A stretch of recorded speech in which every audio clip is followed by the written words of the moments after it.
Hey Roy, welcome to my pod. Hey Adam, good Yes, to be here. we have a product pod. Thank you for Okay, having so me. we're here at the Appsflyer full release, and I'm joined by Roy Yanai. Excellent presentation, by the way, and Thank you so it's much. it's I mean it's super interesting, the incrementality for UA, um, but it's not a new thing. So, like, what's the innovation here, and what is it that we're actually launching? Great question. I think I do think we can spend a lot of time talking about incrementality. The more I explain, the more questions that I get. But in the end, it's so important. It's the holy grail of measuring marketing efforts, right? And in the end, to this day, Appsflyer innovated and was the first to market across the board with incrementality for retargeting. Um, Essentially, in retargeting, there's a lot of cannibalization. You might re-engage with users that you've already acquired, and these users might have been already purchasing or doing the action that you would want them to do without actually seeing your ad.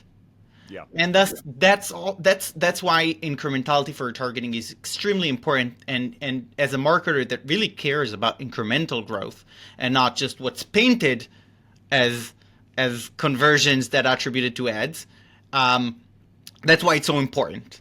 And then now we're launching incrementality for user acquisition, because in the end, most of the ad spend is going on acquiring new users. And this is the vast majority of what advertisers are doing, and this is why it's so important. This is just the gist on the difference between retargeting and user acquisition. But behind the scenes, it's actually an entirely different tech stack. In the case of incrementality for retargeting, it's based on audiences management and splitting audiences which are large enough into control and test multiple task groups, multiple cells that you can really select and create control groups and test groups. But with incrementality for user acquisition, you don't have that. You don't have that. You don't have the users that you actually want to acquire. You Yeah, don't you know don't who know they are, them right? before they've installed. Exactly. And thus, you need to choose different methods. Um, and the method that actually was developed by Appsflyer is geo-based incrementality testing. But it's so much more complicated than geo-based, because it's actually down to a very granular level of geos, DMAs, zip codes, cities, etc. This is up for algorithm to choose and make the selection. It depends on the country. Some countries have good DMAs, some countries don't have a good split in their in how they split the country, right? And then not only that, AppsFire integrated with multiple ad networks to actually later then support the targeting of the different geos. So it's not only that I need to have a really good allocation of control and test per DMAs, I also need to communicate that to the network to tell them, hey, do not show this ad to this set of DMAs, and do show the ad to these set of DMAs. Now, this Yeah, is so you're extremely you're important. effectively controlling which proportion of the audience is seeing the ads in the first place. Correct. And what's really interesting here is that we don't randomly choose DMAs in this example. Um, we really run a very complex data science analysis on the history of these users to verify in a statistical significance manner if the groups that we've allocated the different DMAs to actually behave the same before you start an experiment. Ah, interesting. And Yes. presumably you can layer multiple of these on top of each other with the different networks. Exactly.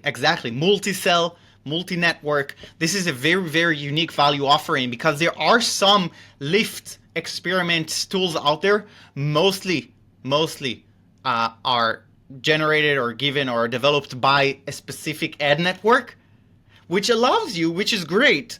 They allow you to run multi-cell incrementality experiments on their own channel. Yeah. But this is the beautiful thing here.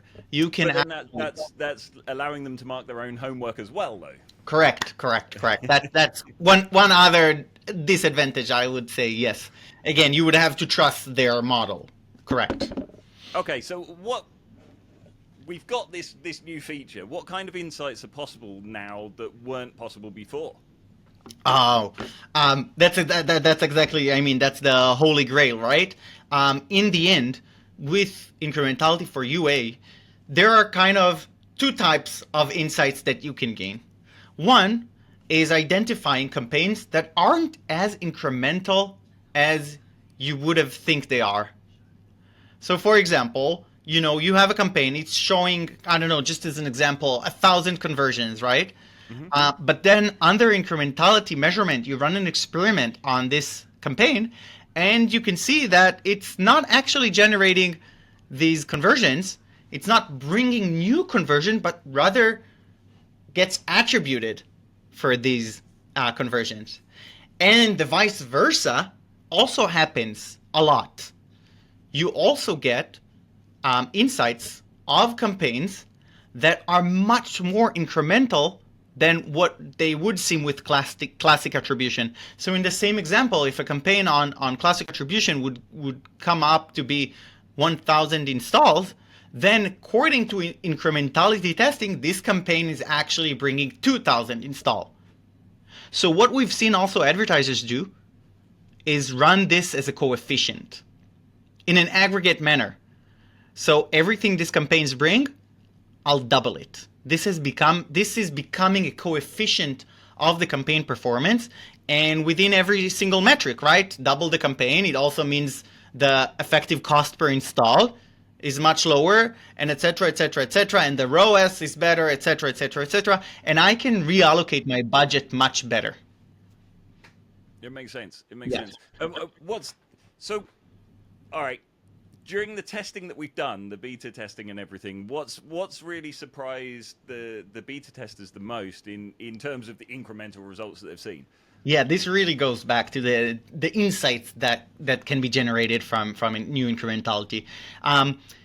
We have advertisers, and the most sophisticated ones are coming up with different hypotheses on existing campaigns that they have. And this is very interesting to see some actually validate these hypotheses, and some get disappointed in a way or surprised, right? It doesn't function the way they presumed it would. Sometimes, yes, exactly. I think different advertisers see what hypotheses they have, and we've seen them actually adopt very, very soon and very fast.